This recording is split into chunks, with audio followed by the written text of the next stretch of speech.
put your hands together for Tom van Aken, CEO of Avantium. Thanks, Paul, and good to be here. It was 2 years ago when I said that when we were starting to commercialize FDCA and PEF, which is a new polymer, it would actually take 20 years and about €1 billion before actually a new polymer gets commercialized. So I said, look, when we started with this, I really was under the impression that we could beat it. Now, from a timing perspective, we're getting close. Also, we are still, well, way off from the €1 billion investment, but I have to admit it took quite a bit more of my time and energy in order to get to the point where we are. But last year, Paul told me that the theme of this conference was, how do we break this parade of prototypes? And I think it's actually a really, really important question. And I think the only remedy to it is to break out of that and to make sure that these prototypes actually get into the hands of the consumer.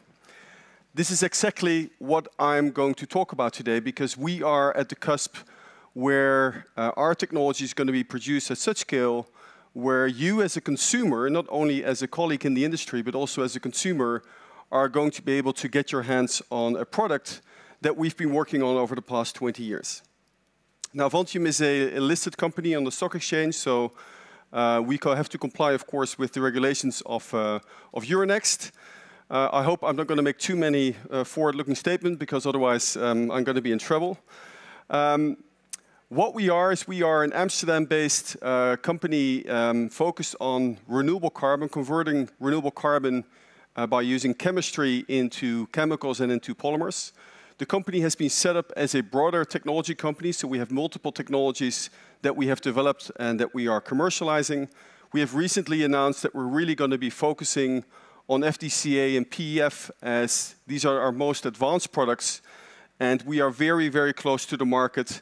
That is really where we want to make sure that we focus our resources on. Of course, you always have to start with, why are you doing this? So why? Because I've been working on this since 2005, so what keeps me going for such a period of time? You know, if it takes this long to bring something new to the market, why are you doing this? So I think it was Sasha who just said, a lot of people are still talking about the energy transition, but we are really now at the start of the materials transition and the feedstock transition, and that's really what this is about. And if you talk about materials transition, it's about plastics, because plastics are a huge source of all kinds of environmental problems. So if you are reading reports, you can see that plastic production equals about 600 coal-fired power plants. 600. The problem is, in the coming 25 years, that's probably going to double or even more. So we will have, by 2040, 2050, we will have 1,200 coal-fired power plants, or equal to that, into their CO2 emissions. So it's an incredible amount of CO2 that we're emitting into the atmosphere. And of course, that is causing big problems. But there's also another problem with plastic, and that is it's causing a huge amount of environmental pollution. You can find it in the oceans, you can find it at the top of the Mount Everest, but you can also find it in your smallest blood vessel in your own body. So plastic pollution has really been rising in terms of consumer concerns, and we need solutions to resolve this. So what has been the solution so far that industry has been talking about is recycling. And recycling, of course, is very logical, because it reduces the amount of let's say, raw materials. But if you look at the progress we're making, I think it's getting very clear that recycling only is not going to be the solution. Now, I have here the Nova Institute picture, and I'm sure that Paul is going to declare this the most often showed slide on the conference. Because what Nova Institute has done, they have actually enhanced this slide to actually make it clear on how polymers need to be produced. I'm not saying how they will be produced, but how they need to be produced by 2050. And that means that we're going to make them on the basis of CO2, on the basis of plant-based sugars, and that we recycle them. But recycling doesn't mean that we're going to be recycling petroleum-based plastics, because we keep adding all kinds of new carbon atoms into the atmosphere, coming from petroleum, coming from natural gas. And that's really what has to stop. So that's why the recycling industry should really look more, how can we recycle plant-based polymers and CO2-based polymers, because that's ultimately where the market will be going. So why is this only from a regulatory point that we're going to be doing this? No, I think that there's one real big shift that you can see, and that is on the consumer side. And that's, I think, something which is extremely positive.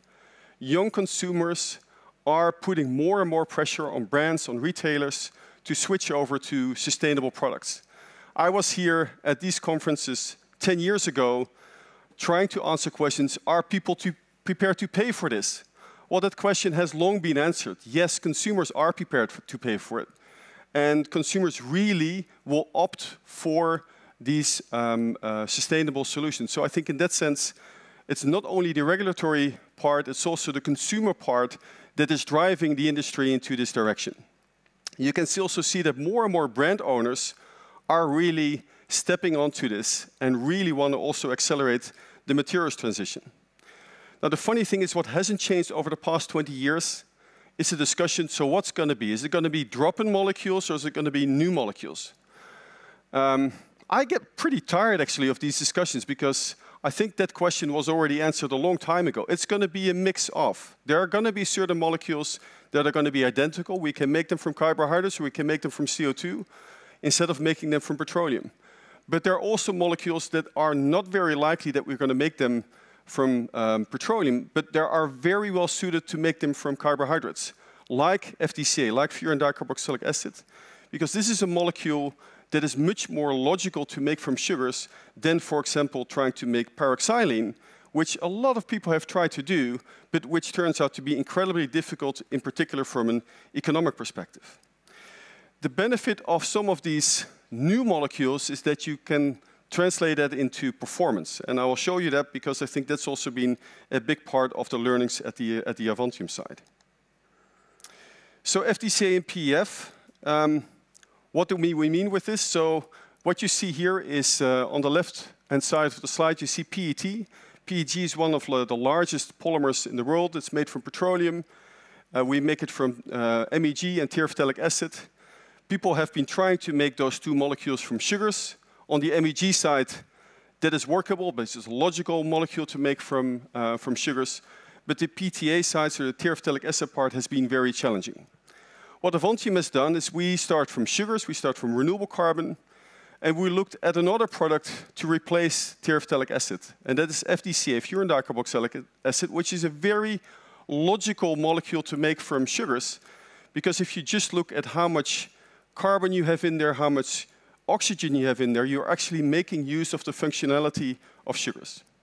Now, this is a new molecule, so of course you also need to make sure that you develop the market. The beauty of this is if you combine MEG and FDCA, you come to 100% plant-based PEF. It's not only something which has ecological benefits, it also has real, tangible performance benefits. And if we wouldn't have had those performance benefits, I can guarantee you I would not be standing here because we would have given up already years ago. This is really, I think, one of the first biosource molecules and biosource polymers that really has very, very significant advantages over fossil plastics that we're using today. The slide also says it's cost competitive. What do we mean? This means that if we make it at scale, it's also going to be cost competitively. The difficulty, of course, is you can't immediately go to the mass scale of production that is being used for products like terephthalic acid or PET. So you need to go through a phase of scale-up and running smaller scale plants and still make that into an attractive value proposition. Now, we have the benefit, if we look at this polymer, it's something which is great from an environmental perspective. It is something that is recyclable, it's very well recyclable. It is also something which has a much lower carbon footprint. As you can see here, it's over 60% lower carbon footprint compared to PET. But it has benefits. It has benefits in terms of its performance benefits. So it has much higher gas barrier for CO2 and for oxygen. And that means that the beverage industry is all over us. Why? Because you can make bottles that are thinner, where you can extend the shelf life. You can replace glass bottles, you can replace multi-layer bottles, you can replace alumina cans. Things you can't do with PET that can be done with PEF. But we also see that there is an interest from other industries because this is seen as one of the new polymers that can really become big in textiles, in packaging, and of course in bottling. The difficulty is if you bring a new polymer to the market and you're going to be playing in these market segments, is people want to make sure it's circular. And of course it needs to be recycled. We can't just make a bio-based plastic soup, so we need to make sure that things are recycled from day one. What we have found as a solution is that in the beginning PEF can be recycled in combination with PET, so we can drop it into the PET recycle stream. But in the long term, we want to switch over to PEF closed-loop recycling. That will take time. Some customers have already initiated this, but other customers really want to make sure that they can use their existing recycle systems. And that is something that is possible and also where we have obtained regulatory approvals for. Now, the title of my speech was building the world's first FDCA plant. Now, building a plant is not the only challenge you have. It's really building a business. And one of the key things of building a business, you have to make sure that you are serving customers. And I think many investors in the room would say, well, the biggest fear for building a first-of-a-kind plant like this is that you're building a white elephant. You're building a plant, finally, after putting millions into it, it's producing product, and then you find out that no one is willing to pay for it. So in order to deal with that, we have signed offtake agreements with over 15 customers that are going to buy the product for at least 5 years of time, with agreed specifications, with agreed prices. So we have a very solid commercial loading. It is big brands, is a combination of converters, retailers.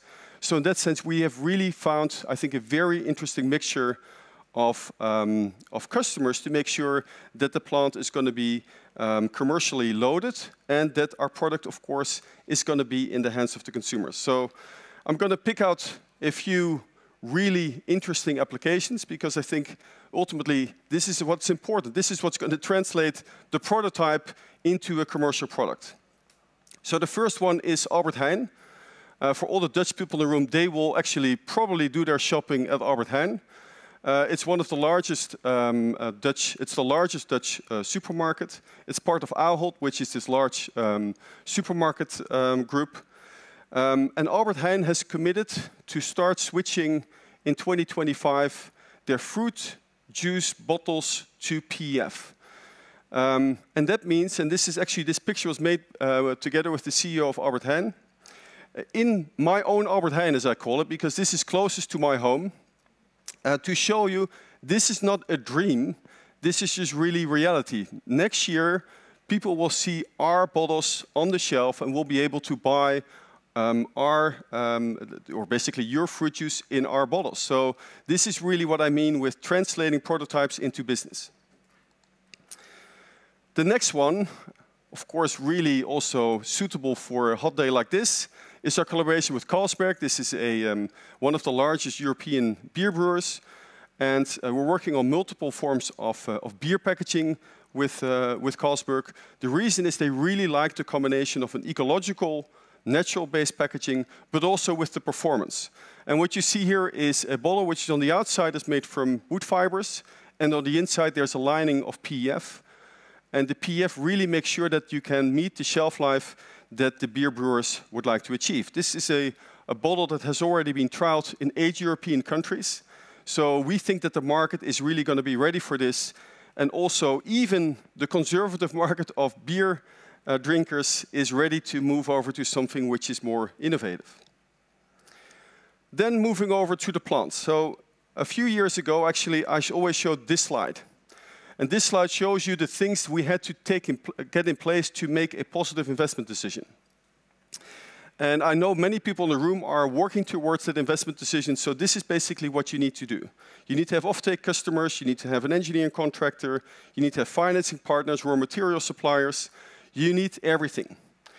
The thing that many people are wrong about is once you have this in place, you think, okay, now I'm going to build the plant and now everything is going to be steady. No, you need to keep adding partners to the mix to keep this going. Certain partners are going to step out.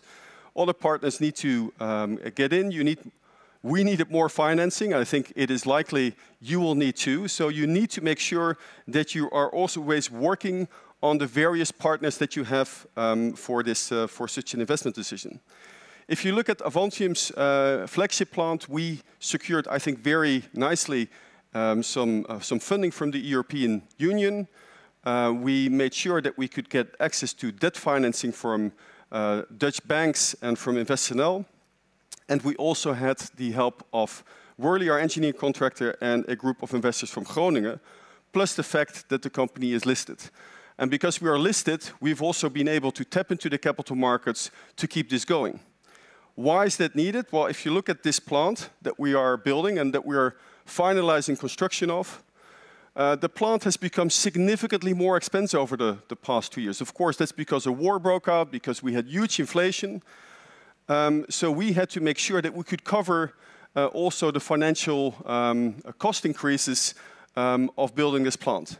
But this makes me really, really proud, as we have been able to translate chemistry from a lab into a pilot plant that we opened in 2012. And now we are showing you a picture of how our FDCA plant is going to look like. And about every month, we take their partners, investors, and customers and show them.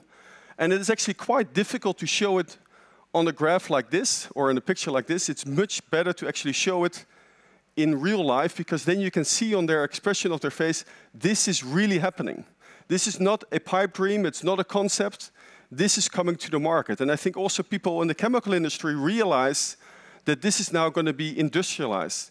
Because ultimately, it is very difficult to build a first-of-a-kind plant to get that financed. But once you are over that, then, of course, the plan is to make sure that this gets deployed worldwide. Where we are now is because this is after 2 years of construction. We started with the first pile in April 2022. We are right now finalizing the mechanical construction of the plant and doing the electrical part of it. That's going to be followed by commissioning. And then in the second half of this year, we plan to start up this plant, meaning that we expect to ship product to our customers in 2025. And of course, that's going to represent a major milestone, not only to the team, it is also a major milestone to our customers, to put product on the market, and of course also to our investors who have supported us to come to this moment. What is then the next step? The next step is not to build more plants, at least not by us. The next step is expected that we're going to be licensing the technology. And also at these conferences, I've had many discussions, what is the right business model for commercializing these innovations? Initially, we thought we're going to be building a pilot plant and subsequently sell licenses. My learning has been that doesn't work because people really want to see it work on an industrial scale. The alternative, of course, is to go for a full own and operate model. This is also what other companies have tried. It's extremely complex because you need to keep raising capital, more and more capital. And it's not only very capital intensive, it's also very slow. So our conclusion is it needs to be a combination of where we have taken the step to build the first plant, but subsequently we want to enable other chemical companies and feedstock companies to use their assets, to use their balance sheet and use their capabilities to build these plants. Now, we have been very fortunate that we've signed our first licensing deal last year with the company Origin Materials in the United States for a 100 kiloton FDCA plant. And we are currently in discussions with other chemical companies to actually deploy the technology around the globe. Because our idea is that FDCA and PEF are going to be produced at mass scale around the globe using different types of plant-based sugars. And of course, serving packaging markets, textile markets, but also the bottling market. So basically to conclude, this is, I've been many times on conferences like this, so I'm sure you've heard many parts of the presentation in different forms and shapes before.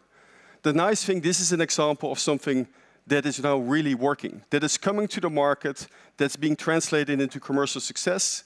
And next year, I hope that you can touch these bottles and that you can see, all right, this is not just something that I had to sit in all of these hot conference rooms for hours to listen to the story, but it ultimately really worked and has been translated into success. But then, how has it come to success? So I think many people know the ingredients to get to that, and the ingredients to actually come to the point where you can build the plant, which is, of course, a combination of technical milestones, commercial milestones, but also financial milestones that have to be achieved. But ultimately, what is below that is, of course, most importantly, a great team. And I'm here together with two of my colleagues that have been able, together we've been able to get to the company this far. And this has required a tremendous amount of belief, conviction, and persistence actually to come to this point. I don't think that is something we should underestimate. At the heart of it, of course, is great science. If the science doesn't work, if the technology doesn't work, you can have a great team, but it's going to be very difficult. And then the last part, of course, the most difficult part, is attracting great partners, strong partners. And it's not only to get them on board, but also to keep them on board. And to make sure that they keep believing in you and they keep believing in that the product is going to be commercialized. And I'm very pleased to let you know that that is what's happening. And therefore, I hope to be here next year, Paul, and show you the first commercial products that are on the supermarket. Thank you.